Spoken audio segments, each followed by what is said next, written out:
मेवात नूह जिले के बिछोर गांव में हर साल की तरह हज़रत इमाम हसन हुसैन की याद में मुहर्रम की 10 तारीख को फैज़ान समरुल इमाम दरगाह समिति बिछोर की जानिब से 10 रोज़ा प्रोग्राम किया जाता है। बिछोर गांव में कमेटी के सदर कासिम कादरी की निगरानी में 10 रोज़ा प्रोग्राम बहुत ही इत्मीनान से सजाया गया। मुहर्रम का महीना इस्लामिक कैलेंडर का पहला महीना होता है। मुहर्रम की 10 तारीख को करबला में शहीद हुए नबी के नवासे हज़रत अली के बेटे हज़रत इमाम हसन हुसैन की शहादत का दिन कभी भुलाया नहीं जाएगा। 10 रोज़ा प्रोग्राम में हसन हुसैन की शहादत का जिक्र किया जाता है व गरीब लोगों को खाना वितरित व पानी की शरबत पिलाई जाती है। प्रोग्राम में खुसूसी मेहमान कारी शौकीन रजा चतुर्वेदी, मौलाना अंसार कादरी, मौलाना अहमद रजा बरेली, शरीफ मियाँ जी, काजी हन्नान, मोहम्मद फैयाज कादरी, असलम शायर व फ़खरुद्दीन शायर सहित सैकड़ों लोग प्रोग्राम में शामिल हुए। बिस्मिल्लाहिर्रहमानिर्रहीम नहमदुहु व नसल्ली अला रसूलिल करीम।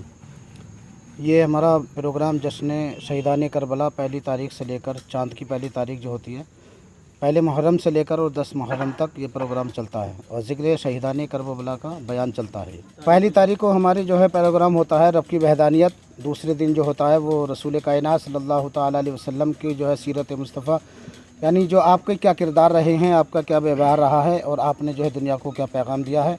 और वो सारी दुनिया जानती है सरकार दो आलम सल्लल्लाहु ताला अलैहि वसल्लम ने पैगाम कैसे दिया है। और सिर्फ़ ये हमारे मुसलमान ही नहीं बल्कि सारी दुनिया जानती है और सारी दुनिया मानती है, जिसके बारे में गुरु नानक तक ने भी माना है और भविष्य पुराण की 6ठी कांड में भी इसका जिक्र आया है। और जिसमें ये भी फरमाया है कि सरकार दो आलम सल्लल्लाहु अलैहि वसल्लम तशरीफ़ लाए हैं कि ऐसा रसूल दुनिया में न कभी आया है न आया, जिसने गुरु नानक ने कहा है कि यहाँ न कुछ बात पुराकू अपनी नतमत सत्संग बाकू, देश अरब बहुप्रीत जगावे अपनी नतमत सत समझावे। यानी गुरु नानक ने भी एक संदेश दिया है कि मैंने उनके सारे किरदारों को उनके भविष्य पुराण में भी पढ़ा है, सबने पढ़ा है ये सब चीज़ का कि सरकार दो आलम सल्लल्लाहु ताला अलैहि वसल्लम की ज़ात वो ज़ात है कि ऐसा रसूल, ऐसा मोहम्मद न तो दुनिया में न कभी आया है और न क़यामत तक कोई आएगा। ये जो आज का जो प्रोग्राम है जो आज वितरित किया गया है, ये मखसूस प्रोग्राम आज का 10 तारीख का है। यानी 10 तारीख में हमारे मोहम्मद सल्लल्लाहु ताला अलैहि वसल्लम के जानिसार नवासे, यानी जो लड़की के लड़के होते हैं उनको नवासे कहते हैं।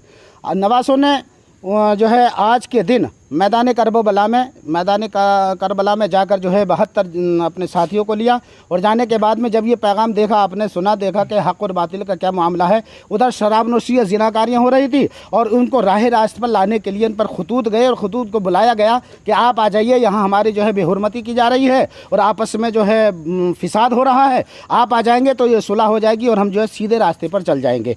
तो इसलिए सरकार दो आलम के नवासे इमाम हुसैन रज़ियल्लाहु ताला अन्हु आज के दिन इसी 10 तारीख को अब यानी उन्होंने शराब नोशी ज़िनाकारियाँ जो थी, जो जानी था, उसके हाथ पर अपना हाथ न दिया, उससे हाथ न मिलाया, बल्कि ये कह दिया कि मैं हक़ हूँ। मेरे नाना ने जो है पैगाम हक़ का दिया है और सारी कायनात को दिया है, क्योंकि मेरे नाना जब आए थे तो ये कहकर भेजा था कि या रसूलुल्लाह आप हयात लेके चलो, कायनात लेके चलो और जब चलो तो सारे ज़माने को साथ लेके चलो। तो मेरे सरकार दो आलम सारे ज़माने को साथ लेकर चले हैं। तो इन्होंने मेरे इमाम हुसैन ने, जिनका आज ये ज़िक्र शहीदान करबला 10 तारीख है, मुकर्रर आज की जो तारीख़ है, वो ये इसी चीज़ से मंसूब है कि आपने सर तो दे दिया लेकिन किसी जालिम के हाथ में अपना हाथ नहीं दिया। और उन्होंने ये पैगाम दे दिया कि वो लोगों जो कुरान ने कहा है कि नेक रास्ते पर चलो, भूखे को खाना खिलाओ, प्यासे को पानी पिलाओ, यही तुम्हारा दीन सिखाता है, यही तुम्हारा मज़हब सिखाता है। और मज़हब जो है, अल्लामा इकबाल साहब ने जो कहा है, मज़हब नहीं सिखाता आपस में बैर रखना, हिंदी हैं हम, वतन है हिंदुस्तान हमारा।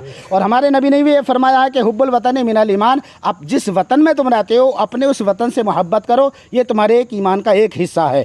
हम मुल्क हिंदुस्तान में रहते हैं। हमारे आज के ये अंजुमन फैज़ान समर जो है अंजुमन कमेटी है, इन्होंने आज के दिन जो है उसी हुसैन के नाम पर अपने प्यारे आका सल्लल्लाहु ताला अलैहि वसल्लम के नवासे जो शहीद हुए हैं, उन्हीं के किरदार को देखकर, उन्हीं की मोहब्बतों को देखकर और उनकी कुर्बानियों को देखकर, जिन्होंने जो हक़ राह में अपनी कुर्बानियाँ दी हैं, उसी के लिए आज हमने इसाले सवाब के लिए उनकी मोहब्बत में हमारी अंजुमन समर देहलवी जो मोहम्मद मियाँ समर देहलवी रहमतुल्लाह ताला अलैहि हैं, उनके ये जानिसार हैं, उनके दीवाने हैं और उन्होंने ये हमें जो इनका रास्ता बतलाया है कि तुम ये काम करना। तो आज इन्होंने ये एहतमाम किया कि इसी उसमें ताकि हम ये अमन और शांति और सुकून मिले हमारी बस्ती में भी, और हमारा सिर्फ यही नहीं सारी दुनिया में जितने भी आज मदारिस हैं सब में हुसैन का जिक्र हो रहा है। और इस महीने में सबका जो है इमाम हुसैन का जिक्र हो रहा है, इसलिए कि जो अच्छा होता है उसका जिक्र दुनिया करती है, और जो बुरा होता है ना तो बुरे को अच्छाई और बुराई में बांटने वाले अच्छाई और बुराई क्या है कि ये बुरा है और ये अच्छा है। इसलिए हमारे आका हुसैन ने जो है ये बतलाया कि रास्ता अच्छा है, तुम अच्छाई के रास्ते पर चलो। तो उन्हीं की याद में आज हमारे अंजुमन कमेटी ने जो एहतमाम किया है, यानी चाहे हिंदू हो या मुसलमान हो, कोई भी हो, बेवा हो, उनके लिए जो है कुछ कपड़ों का भी एहतमाम किया है, यानी जो गरीब हैं उनको कपड़े वितरित किया जाए, और कुछ पानी शरबत वगैरह लंगर वगैरह जो यहाँ बढ़ती है सिन्नी बढ़ती है बात को, वो भी जो है उन्हीं के नाम से जो है फ्री बांटी जाती है सबको। और सबको ये पैगाम जो दिया जाता है कि भाई राह रास्ते पर चलो, एक होकर रहो, नेक होकर रहो, और एक होकर चलोगे, साथ होकर चलोगे। हमारे रसूल ने भी यही पैगाम दिया है कि ये दीन इस्लाम जो है अमन और शांति का पैगाम देता है। ये जो 10 रोज़ा प्रोग्राम मनाया जाता है, ये हज़रत सैयदना इमाम अली मकाम रज़ी अल्लाह अन्हु की शहादत के सिलसिले में मनाया जाता है कि आपको करबला की सरज़मीन पर धोखे से बुलाया गया था और आपने अपना सर तो देना गवारा किया, लेकिन यजीद के हाथ पर हाथ देना गवारा नहीं किया, इसलिए कि यजीद पलीस ज़ानी था, शराबी था, तर्क नमाज था। मेरे इमाम हुसैन ने यह पैगाम दिया था कि ये वो हाथ हैं जो नबी के गोरे गोरे हाथों का बोसा लेते हैं। ये हाथ किसी फासिक व फाजिर के आगे झुक नहीं सकते हैं। ये सर कट तो सकता है लेकिन किसी फासिक के आगे झुक नहीं सकता। मेरे इमाम हुसैन ने करबला में 72 जानों को क़ुरबान कर दिया, लेकिन यजीदी हाथ पर हाथ नहीं दिया। इमाम हुसैन ने सब कुछ लुटा दिया, लेकिन नबी के दीन को बचा लिया, नबी की शरीयत को बचा लिया। इसलिए वो जो करबला में आए थे 22,000 का लश्कर जर्रार, वो इमाम हुसैन के मुकाबले में था, लेकिन इधर 72 नफूस कुदसिया थे। लेकिन इमाम हुसैन लड़ते रहे, अपने नवासों को, अपने चाहने वालों को क़ुरबान करते रहे, लेकिन यजीदियों के हाथ पर हाथ नहीं दिया, इसलिए कि यजीद शराबी था, ज़ानी था, अय्याश था, मक्कार था। इससे यह पैगाम मिलता है कि सर दे दो, लेकिन किसी फासिक फाजिर के हाथों पर कभी हाथ मत दो। और आक़ाए करीम सल्लल्लाहु अलैहि वसल्लम के मानने वालों, इमाम हुसैन का जब ये मुबारक महीना आता है तो हर इंसान के दिल में इमाम हुसैन की याद ताज़ा हो जाती है। और आज का ये जो दिन है बड़ा मुबारक दिन है। इसी दिन हज़रत इमाम हुसैन की करबला में शहादत हुई थी। इसी दिन आपको क्या है शहीद किया गया था। पूरी दुनिया के अंदर आपके चाहने वाले इमाम हुसैन की याद को मनाते हैं, आपके नाम पर खैरात करते हैं, आपके नाम पर लौटाते हैं, शरबत पिलाते हैं, खिचड़ा पकाते हैं, तबर्रुक बांटते हैं, तकसीम करते हैं। जो होता है वो इमाम हुसैन के नाम पर लौटाते हैं। इसीलिए पूरी दुनिया के अंदर क्या है इमाम हुसैन का तज़किरा होता है।